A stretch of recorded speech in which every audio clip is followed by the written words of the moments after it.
Hello and welcome to another episode of Conflict on Camera. We are talking about an iconic photo that was used for the cover of a Picture Post magazine back in 1940. And to talk about it, who suggested the photo is Andy Brockman. So welcome to the show, Andy. Thanks for inviting me.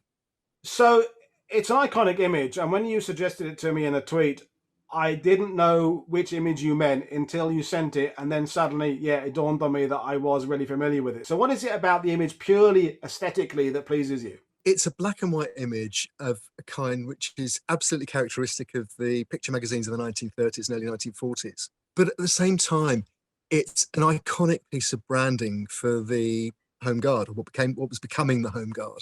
And also, when I first discovered it, it's striking in itself, but when I first discovered it and started looking at the backstory is, if anything, as if not more interesting. So that leads in nicely, Andy, to what is the backstory of this incredible photo? It was published in Picture Post magazine.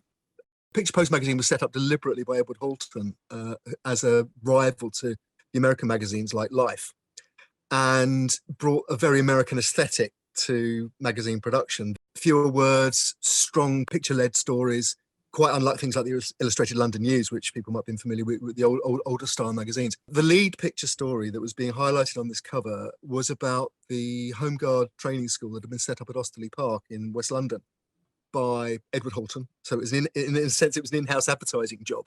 And Tom Wintringham, who was writing as a military correspondent for Picture Post at the time, but in fact had made his reputation fighting in Spain with 15th International Brigade, the British Battalion. So it was a story really that was the culmination of a campaign that Halton and Wintringham have been running through Picture Post to promote the Home Guard as a viable military unit with a real job to do were there to be an invasion. Of course, September 1940, we're talking about the height of the invasion threat. Operation Sea Lion is ready to kick off just across the channel, they think. And there's a desperate but increasingly organised attempt to make Britain ready for an invasion if the invasion comes. So at the same time as this story is being published, we've got the auxiliary units being set up, the Home Guards being organised put on a more organised footing, and the regulars are being reinforced and re-equipped after Dunkirk. But the thing about this particular image, it's branding. And when you know that the person who took the photograph, who was a Hungarian refugee, in fact, photographer called Zoltan Glass, called Zolly by his friends, I think it gives it a whole extra dimension. And so although it's a sort of, in a sense, on one level, it's a bog standard photo story of the time, it's defiant, and you have that iconic image of the Home Guard with the camouflage paint and the rifle ready to fight. So it's passing on that message. But also the person taking the photograph has perhaps more invested in the seeing off the threat of fascism than many of the other people who are depicted in the magazine, because his background as a Hungarian Jew, he was a refugee from the Nazis, came to London like a lot of Hungarian Jews did in the 1930s, late 1930s. But ironically, before he left, he'd worked in Germany, and he'd worked a lot in advertising, which I think shows in these pictures. Mm. And amongst other contracts, he'd worked for Auto Union and BMW and taking glamour shots for the racing teams, which were seen as the archetypes of Germanic stroke later Nazi technical achievements.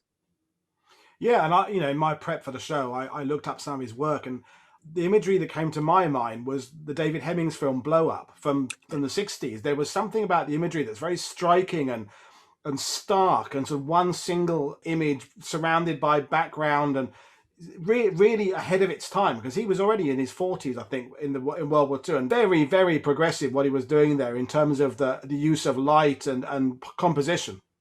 He's not as well known as people like Bob Capa, but I think his work is as good and as exciting and representative of the period. And actually, I think what we have to remember is that the photojournalists of this period, like Zolly Glass and like Robert Capa, they were creating a new art form. They were creating a new form of journalism. The idea of the photojournalist hadn't really been practical until the lightweight cameras like the Leicas came in the late 1920s, early 1930s.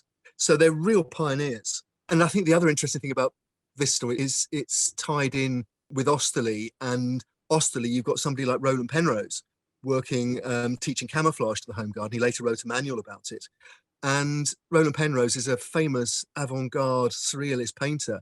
And his girlfriend at the time is the American photographer Lee Miller, who'd been the muse of the photographer Man Ray in Paris. So you have these wonderful connections between these artists who are then turning their talent to fighting, as they see it, a very important battle against fascism. Yeah. And you've got Zoltan Glass turning his experience of advertising photography into advertising the Home Guard as a brand that is capable of taking on the Nazis. Yeah, and I see your connection with Kappa. I think Kappa's more, to my mind, is more getting that kind of sudden shot. That I'm thinking about the Omaha photos, the man in the right spot, creating an image that isn't perfect. Zoltan seems to me more going for that very stage. He's absolutely got his composition in mind. He's setting it all up, and he's creating a piece of art. So complementary, but slightly different. I'm seeing in their results. The last thing I want to say before we bring this it'll be a quick show, this one, folks, is that I can only imagine what it'd be like to be a member of the British public in 1940 seeing that, because our understanding of the Home Guard is threaded through and cannot ever be separated from Dad's Army and Arthur Lowe and bumbling old men with broomsticks and getting stuck up church towers and all that kind of stuff. And this photo is the complete opposite of that. If you are a British civilian in 1940, you're seeing an image that represents, maybe in a slightly exaggerating what was happening, because the Home Guard was still kind of morphing out of the LDV. It wasn't quite the force yet, but you're getting an image of a professional modern army, well-trained, new techniques that is going to absolutely thwart a German invasion. I think you're exactly right. And in fact, I had the privilege of speaking to some Home Guard veterans who cited these articles in Picture Post and these images as the kind of thing that they were reading as young Home Guards. It's very easy for us now to underestimate the power that these picture magazines had in the 1940s, the reach that they had into the community. Well, that has been an extraordinary little episode of Convict on Camera. I've learned a lot. So thank you very much, Andy, for joining us. And if you've got any other photos you'd like to single out and come back and talk about, we'd be happy to have you on again. So thank you very much, Andy. And for those watching, we'll bring you another Convict on Camera show very shortly. Thanks again.